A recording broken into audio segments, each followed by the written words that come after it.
मुकाशवा 21 बाब और उसकी 1 आयत।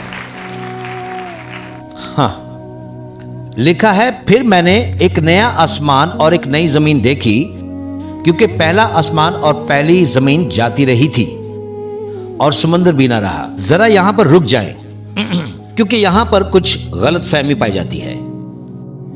अब बाइबल कहती है कि कोई समुद्र ना रहेगा। अब यह मतलब नहीं कि समंदर या ओशियन खत्म हो जाएंगे, ऐसा नहीं कि साहिल खत्म हो जाएंगे। आप भी साहिल पर जाना पसंद करते हैं। साहिल समंदर पर जाना सबको अच्छा लगता है। आपके बारे में तो कुछ नहीं कह सकता, लेकिन अपने बारे में कहता हूं कि मैं अपना कुछ वक्त तहीती में गुजारूंगा।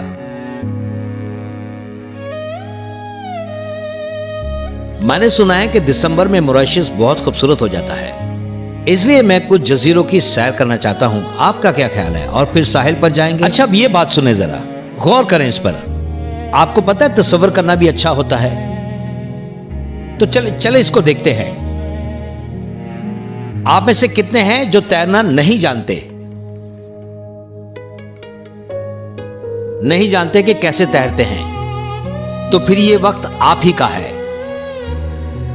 तो जब आप कैलिफोर्निया जाएंगे, लॉस एंजलिस जाएंगे और कहेंगे, हे, हम तैरने चलते हैं हवाई में,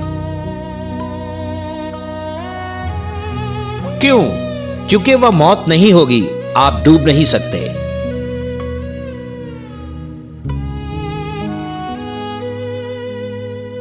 आपका तो नहीं पता, लेकिन मुझे ये अच्छा लगता है, क्योंकि मेरा पैगाम है और मैं ही प्रीच करने वाला हूं। लेकिन मैं नहीं जानता, याद रखें, हमें दोबारा बहाल किया जा रहा है, तो फिर कौन जानता है? शायद हम किसी वेल, मछली या डॉल्फिन के साथ सफर कर रहे हो, या डॉल्फिन या वेल हमें कहीं और ले जाए। क्या पता वो यूना वाली मछली हो। लेकिन एक बात आप समझ लें, ये आयत इस समुद्र के बारे में नहीं है जिसे हम जानते हैं। पुराने ऐतनामे के मुताबिक समुद्र एक इस्तिहार था। वो एक ऐसी जगह समझी जाती थी जो दुश्मन और खतरनाक थी। इसलिए जब आप बाइबल पढ़ते हैं तो आप लेविथन और अजदे के बारे में पढ़ते हैं, जो समुद्र से निकल कर आते हैं। बाइबल में लिखा है कि समुद्र ना रहा, तो उसका मतलब यह है कि अब वहां कोई अफरा तफरी नहीं होगी, कोई खौफ नहीं होगा। क्या आप मेरी बात सुन रहे हैं? ना मौत होगी, ना गुनाह होगा, ना बीमारी होगी, ना कमजोरी होगी, और ना ही बुढ़ापा होगा। तो क्या आप मेरी बात समझ रहे हैं? मुकाशवा 21 हमें बताता है कि पुरानी चीजें जाती रहीं और सब चीजें नहीं हो गई। यीशु ने बदी पर फतह हासिल कर ली है। अब मुकम्मल नजात और बहाली आ चुकी है। देखें, मैं आपको पैदाइश से लेकर मुकाशवा तक मुकम्मल बहाली की खूबसूरत तस्वीर दिखाता हूँ। जरा गौर करें।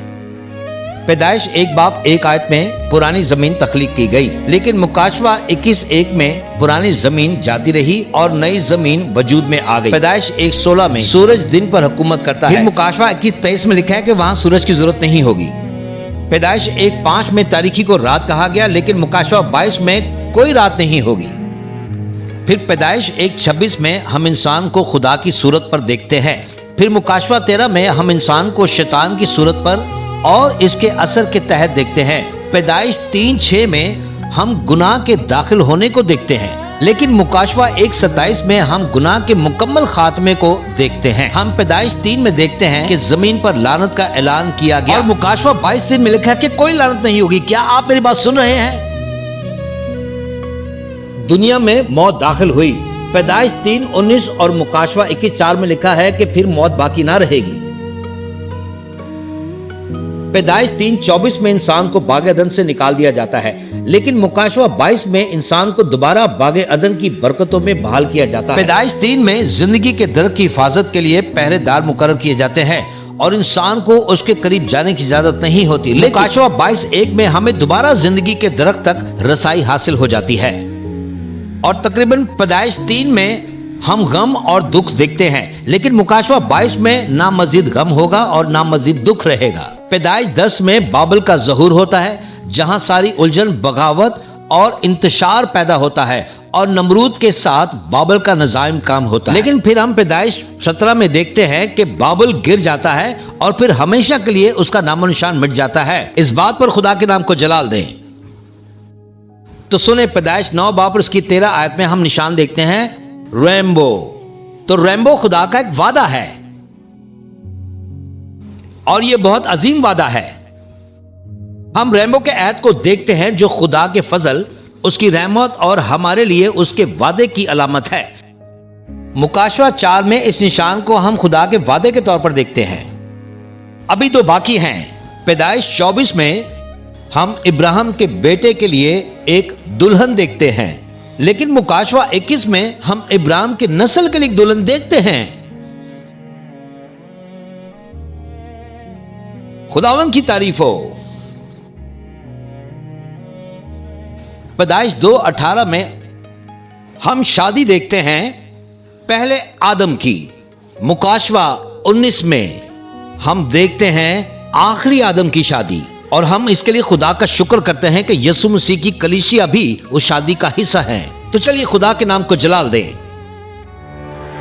हाय, मैं पास्टर माइकल योरेशा हूँ और मैं उम्मीद करता हूँ कि आज आपने इस छोटे से पैगाम से बहुत बरकत पाई है, और मैं चाहता हूँ कि मसीह का ये पैगाम पूरी दुनिया में फैलाने के लिए आप हमारी मदद करें। इस चैनल को लाइक करें, शेयर करें, सब्सक्राइब करें और नोटिफिकेशन के बटन को प्रेस करना ना भूलें। और आखिर में गुजारिश करूंगा कि ये कलाम आप अपने दोस्तों और खानदान के साथ बांटना ना भूलें। यीशु जल्द आ रहा है। आमीन।